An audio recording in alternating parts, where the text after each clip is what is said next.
What is up, party people? The clown of destruction is here. I'm ready to roll.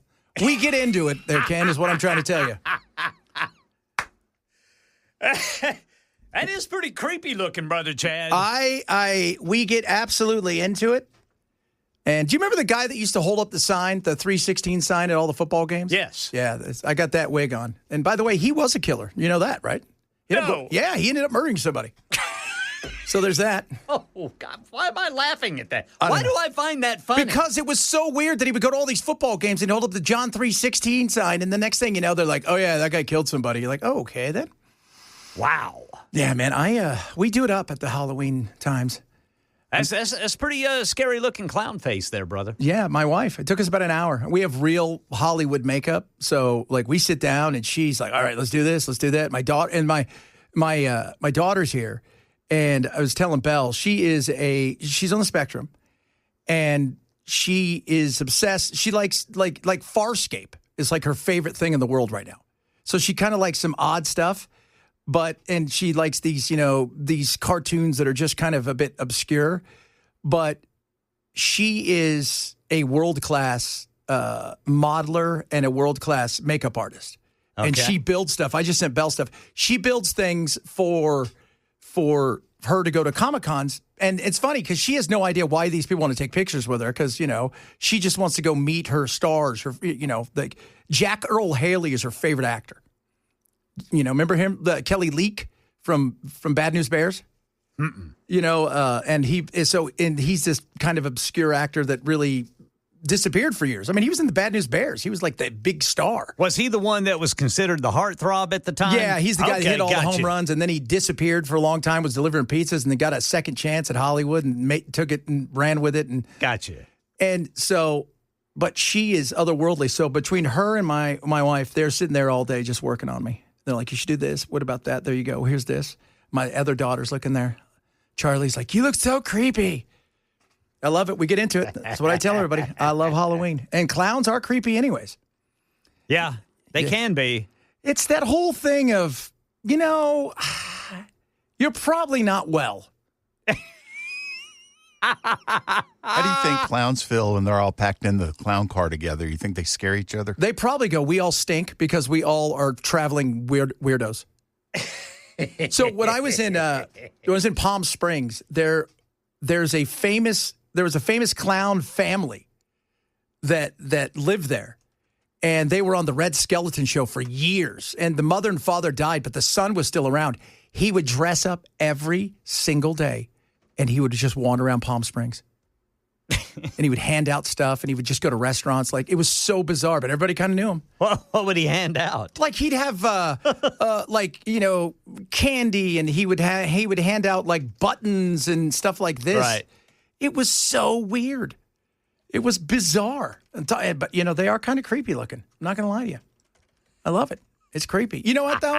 That being said, later on, an hour from now, we got a guy coming in who's actually he writes books, historical books about hauntings. And he's got all of these cool hauntings and myths and folklore from the South, which I think is going to be awesome. Cool. Yesterday, so we're getting close. I don't know if you guys are aware of this. The government's still closed. Yep. And that's hilariously bad for us. But do you want to know what the South is? I was trying to tell my friends what the South is like. Because everybody's like, what's the South like? I said, it's the greatest place in the world. I said, but they take a few things a little bit more serious than a lot of us. And one of those things is football. Football, baby, football. And I say that because yesterday, the governor, Landry, of Louisiana, and you know who he is. If you've never heard him talk, by the way, it's everything that you want somebody from Louisiana to sound like. Oh, yeah. He was having his big meeting and about, okay, we're gonna fill in the gaps for Snap. We're doing all this stuff. Then somebody got up and asked him, yeah, that's great. Hey, what's going on with LSU football? Will you make sure the next contract for the next football coach at LSU is not ridiculous? And will you have something to do with the search for that coach? The first question is absolutely correct. We are not going down a failed path. And I wanted to tell you something. This is a pattern. The guy that's here now that wrote that contract cost Texas A&M $70-something million. Right now, we got a $53 million liability. We are not doing that again. And you know what? I believe that we're going to find a great coach. I mean, maybe we'll let President Trump pick it. He loves winners, you know? I'm not going to be picking the next coach. But I can promise you, we're going to pick a coach, and we're going to make sure that that coach is successful. And we're going to make sure that he's compensated properly. And we're going to put metrics on it. Because I'm tired of rewarding failure in this country and then leaving the taxpayers on the foot, to foot the bill. So, yeah, I absolutely. Yeah, I freaking love the Louisiana accent. I guarantee we're going to get ourselves a good football coach. Going to come in here, football coach it all up on Louisiana, and Tigers going to win the Bayou Bengals. Yes, sir. You're like, what did he say? But it's so funny because this is about snap and benefits. And people are more interested. The smiles on the faces of everybody behind him when they started talking football, it was like nobody cares. Yeah. Y'all understand this. You guys got to go hungry for a while because we got to get ourselves a football coach, build a football team. Yeah, so we got to beat that competition, yes. Yeah, so that was, yes, that was just crazy. I absolutely thought that was I'm like, that is the best thing. I'm like, that is the most Southern thing ever, is that. And it's crazy because those guys can make so much, I mean, the listening to them talk about Nick Saban. Oh, yeah. It's like, they're like, well, they got to call Nick. And they're going to have to ask Nick, they're going to make him turn down the job. They're going to have to offer him $100 million for 4 years. Tell him he doesn't have to recruit. And they're going to give him $50 million in his NIL deal. And then he can win a national, because the dream is LSU wants to win a national championship by beating Alabama on Nick Saban Field. Yeah, well, I guarantee that happened. They're going to be great right there. Build a statue for him right here. And Nick won, he beat my Sooners for a national championship there in Baton Rouge. Baton Rouge. Oh, man.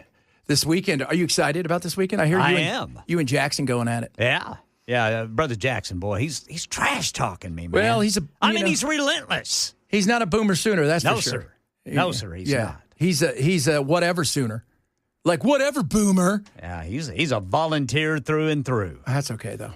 That's okay. So I've always wondered that, like in Oklahoma, outside of the Thunder, you guys don't have, No, we don't have a professional team. Is that what it's like there? Is everybody a Sooner fan? I'll put it, no. A lot of them are Oklahoma State fans. Oh. And sometimes I wish I was like an Oklahoma State fan because they can lose and they're still happy. It's probably because they're good at losing. Yeah, probably. But, like, whenever they would beat us, they could have a losing record. But then there were years where they would beat the Sooners, and that's all that mattered.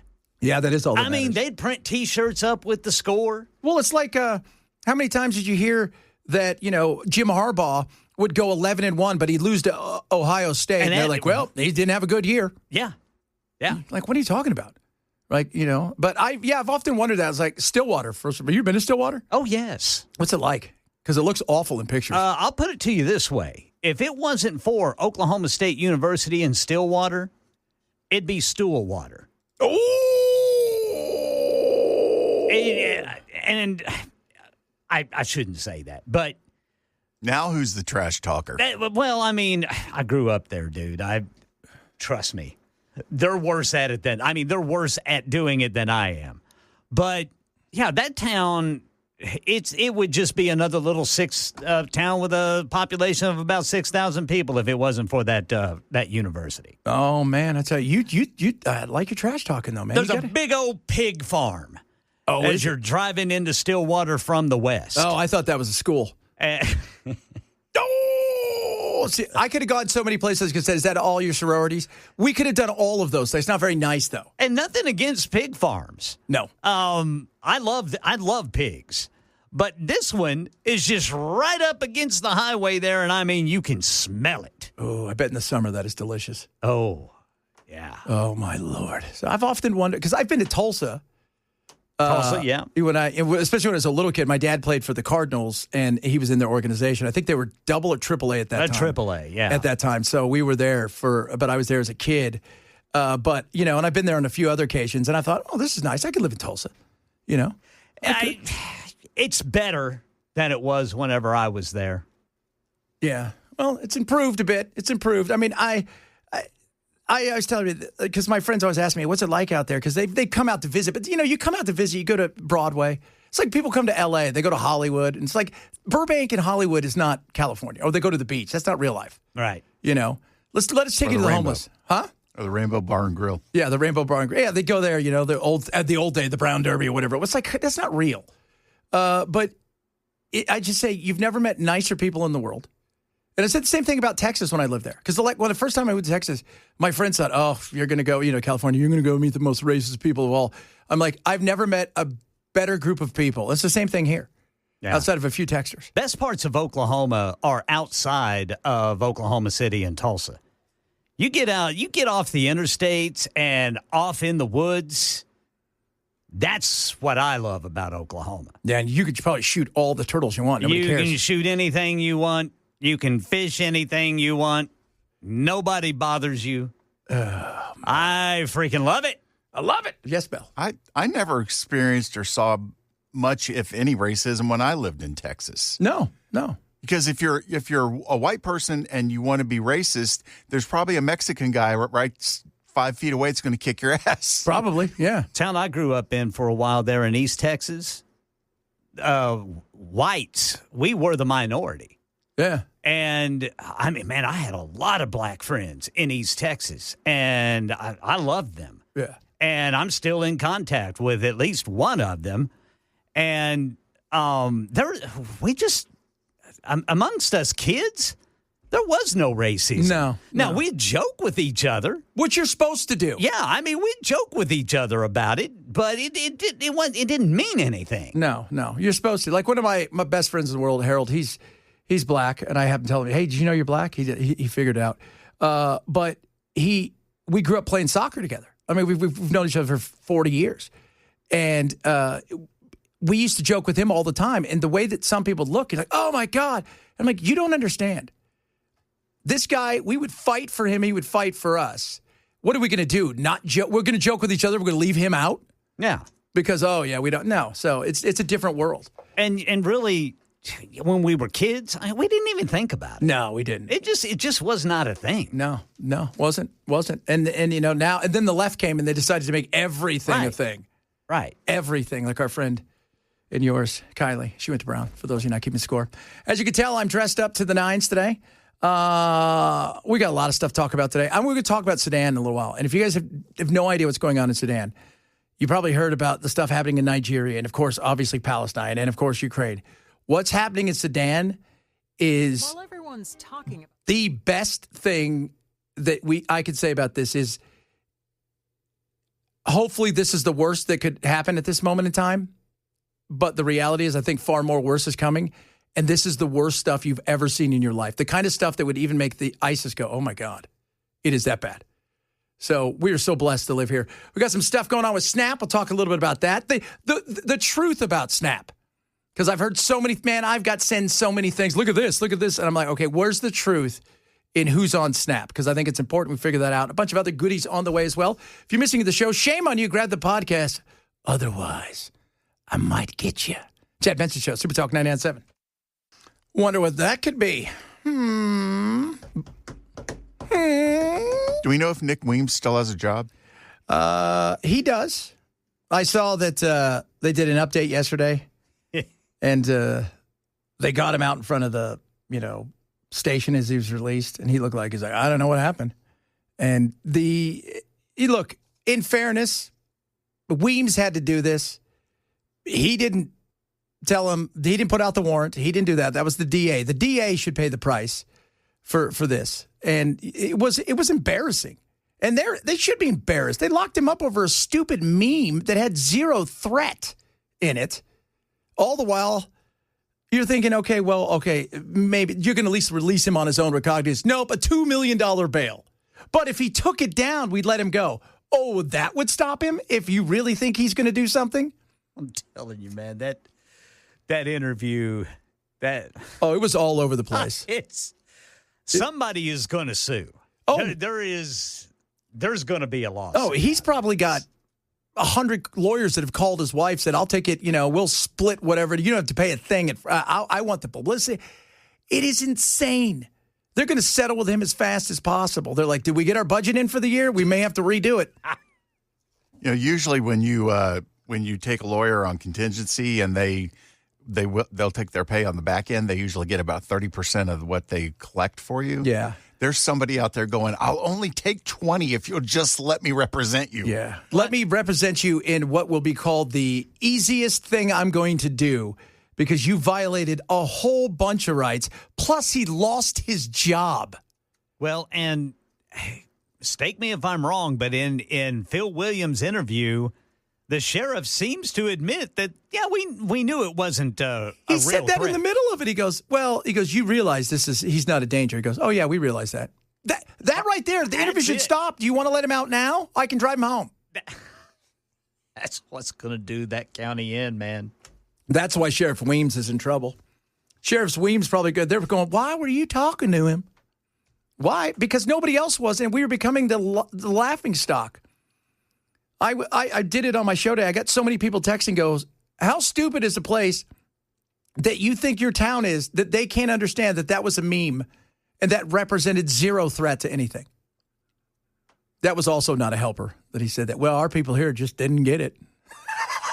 Yeah. And then he said, we got some mentally challenged folks. I got to protect them. Yeah. Then he said, he goes, well, how selfish is it of him to not take that down? He didn't have to take it down. It's free speech. He didn't threaten like that lady at Lipscomb's like, I'm going to blow this effing place up. That's a threat. That's a threat. She's facing 2 felonies, from what I understand. Yeah. We shall see how she fares. But Has she been given bond yet? Do we know what it is? I do not know. I hope it's $2 million. It's only fair. If she was in Perry County, it'd be $28 billion. I bet you it's not $2 million. No, it's probably not. They probably released her on her own recognizance. Probably. I was so shocked by that. Like, I had to check that story like 10 times. I'm like, there's no way that's happening in America. There's no way that is happening in America that you lock somebody up on a meme where the president said something and all you did was retweet the meme. That's it. And I like how he goes, well, I've always been an a-hole, but that's not a crime. It's not a crime. That's what the cop said. Well, that's not a crime. Oh, and I saw the funny thing, the thing they ran last night, Phil Williams, they sent over originally the local department. Well, I forgot where he's lived. So they sent them over originally. And he comes out, he's like, dude, are you here, Mr. Larry? He goes, yeah, I'm here. He goes, they just wanted me to make sure you were here. He goes, what's it about? He goes, it's Charlie Kirk's. I guess, to be honest, man, I have no idea. I don't even know why they sent me here. But they asked if we'd come see if you were here. That's it. I don't know why. He goes, something to do with Facebook. He goes, I don't know. He goes, I don't care. Well, and then the cop, Yeah. once they get him to the jail, he says, hold on. He says, I gotta tell you exactly what he pulls out a piece of paper and reads the charges to him. And he just says, and the guy says, I didn't do that. He says, I'm not saying you did or not. I'm just doing my job. Yeah. And I've got to read to you what's on this. This is the kind of thing, though, that this DA needs to be hammered hard for this. Yeah. Because if he's not taught a lesson and put in a position where he has to acknowledge that he broke someone's rights, their constitutional rights, people are going to look at like, oh, well, they didn't do anything about it, so I guess it's okay if we pull it again. Yeah, no, you have to send a message to the DA because not only that, he's going to cost you money. This wasn't somebody where you're charging with 4 felonies when really he did 1 felony and you had the right to arrest him. You violated his civil rights and then you put him in jail, put an obscene amount of money on for his bail, and he lost his job. And if it wasn't for Phil Williams really taking this thing where it ended up on several different places, there's a chance this thing could have gone on for a long time, and he wasn't going to be in court again till the 15th of December? Yes. My God. And the other thing is, what judge decided $2 million was the bond that this guy should have? Because not just the DA, what judge didn't look at this and go, yeah, you're violating his rights. Dude, you can leave. There's got to be something else to this. There is. There has to be. Got to be some sort of history or something. I don't know. I mean, it feels like there has to. It feels like somebody did somebody wrong song is what it was. I remember that song. Oh, I'm like, I don't think that's good or English. It's not good or English at all. Coming up, a lot of stuff to get to today on this most festive shows. Tomorrow's going to be super festive. I don't even know. I've got so many. Somebody asked me, how many outfits do you have? I said, you don't want to know. I said, let's just say I have way too much, and it's only a quarter of what I've got. I'm like Johnny Depp. I like dressing up. That's all I'm telling you. All right, coming up, some more on Snap. We'll talk a little about that. Who's on it and who's not? Because the stuff that goes in and around life is very nuanced, and people don't understand that. And the stuff that's being told by everybody is so much of it's crap. So we like to give it to you straight here. Sometimes you don't like it, and sometimes you appreciate it. It's Chad Benson Show, Super Talk 99.7.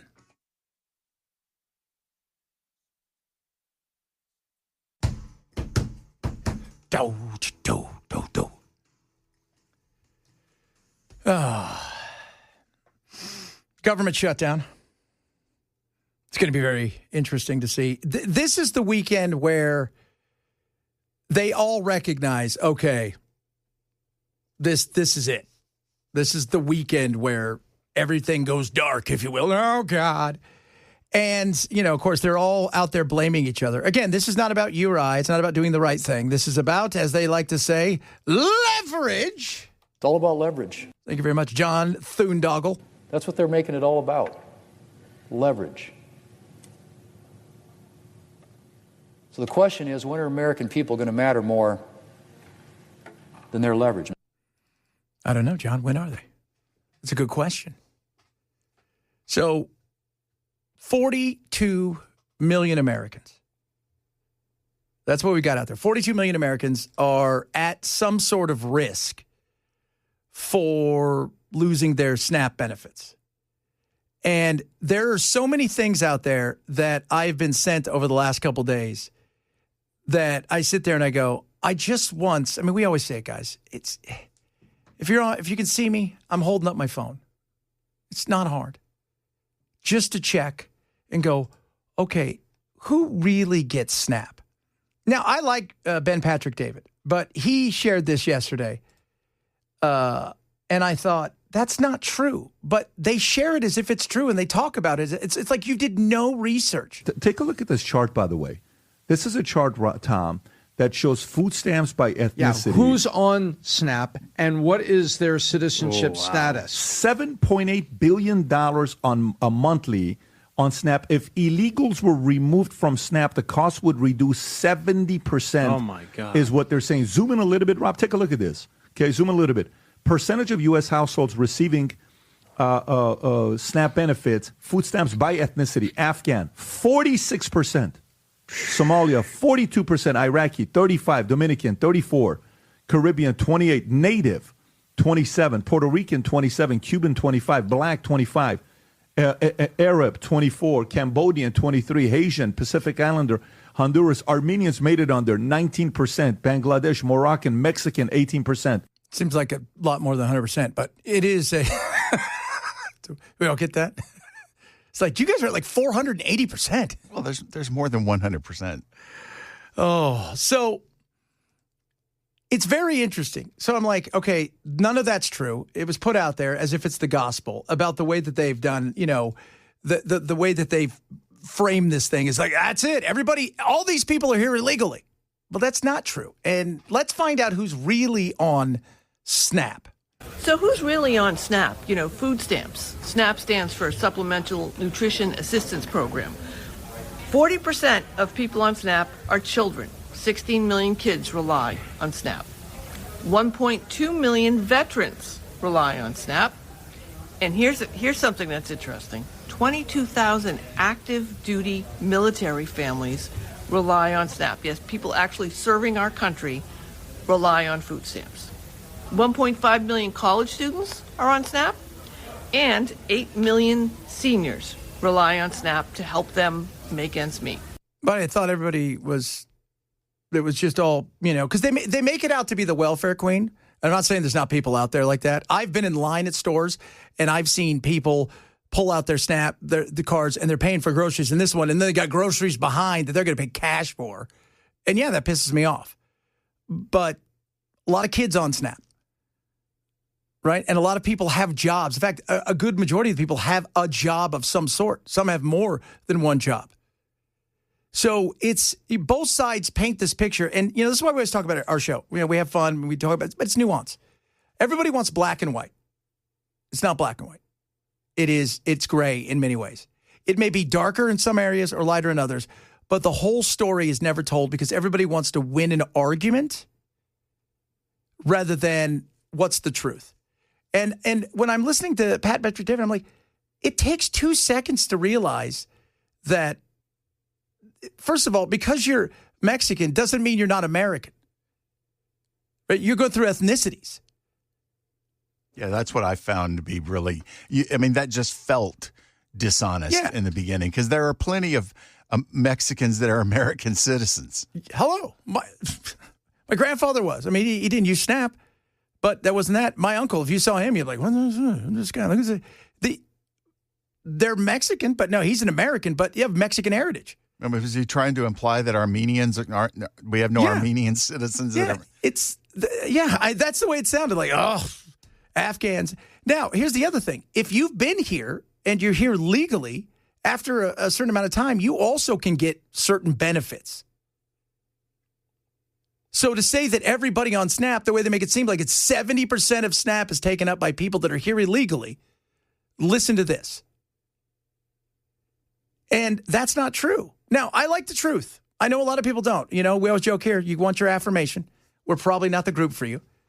But why can't you tell me the damn truth? That's all we ask. Just give it to us straight. Now, I don't know what's going to happen this weekend. Nothing's going to get done until at least Monday when they sit down and serious. And because part of that is everybody's already booked for the Sunday shows. That's very important. Everybody's booked for the Sunday shows. This is when you sell it. Right now, I would say in the lead a little bit is the Republicans. And part of the problem for the Democrats is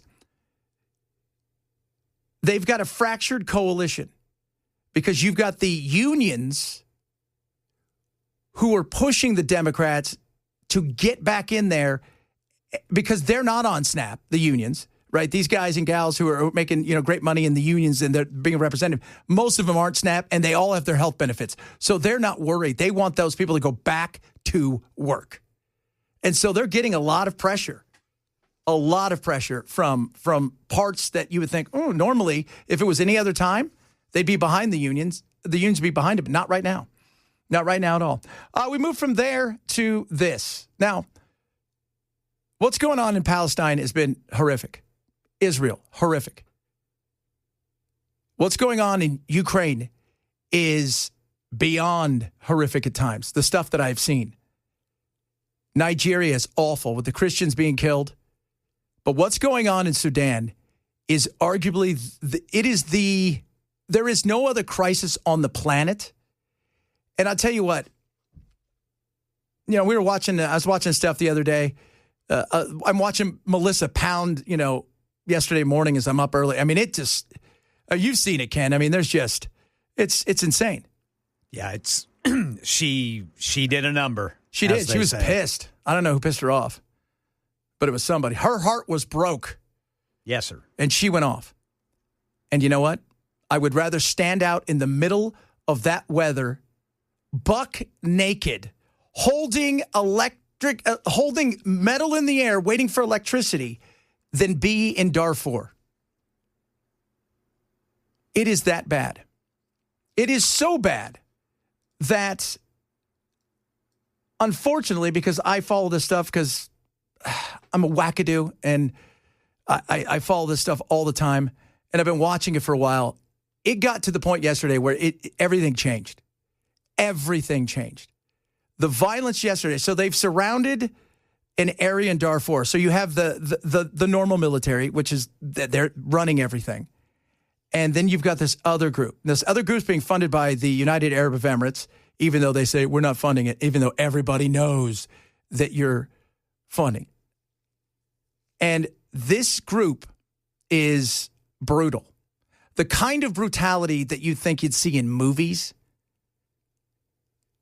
And yesterday, they posted hundreds of videos of them slaughtering people in this village that they had surrounded. First of all, they starved most of them.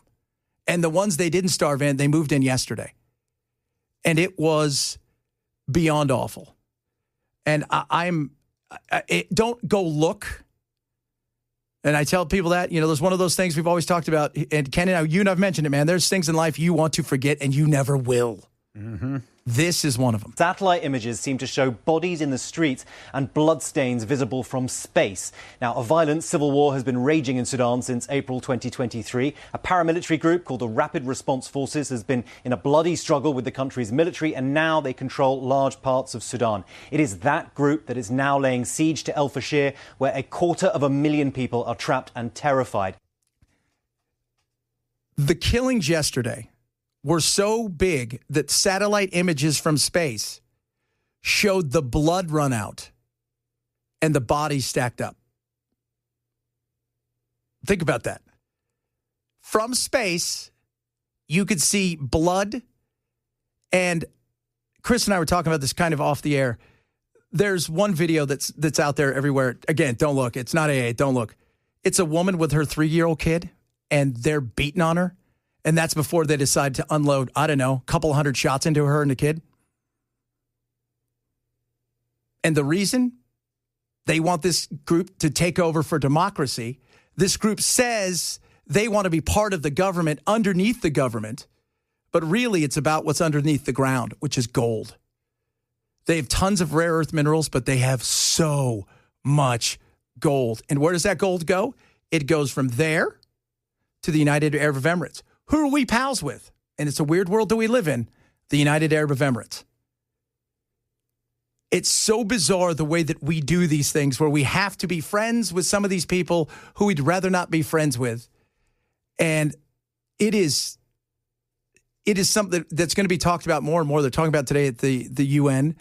But do not look it up. But I will tell you guys this, just like what's going on in Nigeria and the Christians being slaughtered as they're going from church to church, burning things down, it is that bad. And Africa is becoming another hot mess. And by the way, in Sudan, they're not asking for food. They're asking for peacekeepers to come now and to stop it. All right, coming up. Got some of your text messages. I saw a Van Gogh listener out there. We like that. Van Gogh listeners are fun. I'll talk a bit about, we were just talking about Snap, a bunch of other stuff to get to as well. And this weekend's one of those wacky weekends. Yes, Snap's going away, but something else is happening. We'll talk about that straight ahead. Chad Benson Show. Super tough. And that's it. Evil! It is perhaps the most dreaded weekend of the year. Yes, you get an extra hour of sleep when daylight saving time ends, but a recent AP poll shows only 12% of U.S. adults favor changing the clocks twice a year like we currently do. If forced to choose, most people would keep the summertime hours and ditch getting dark earlier. Among those urging the country to stick to one time for the entire year, the American Medical Association, which says the changes mess with people's sleep cycles, which, of course, you already knew.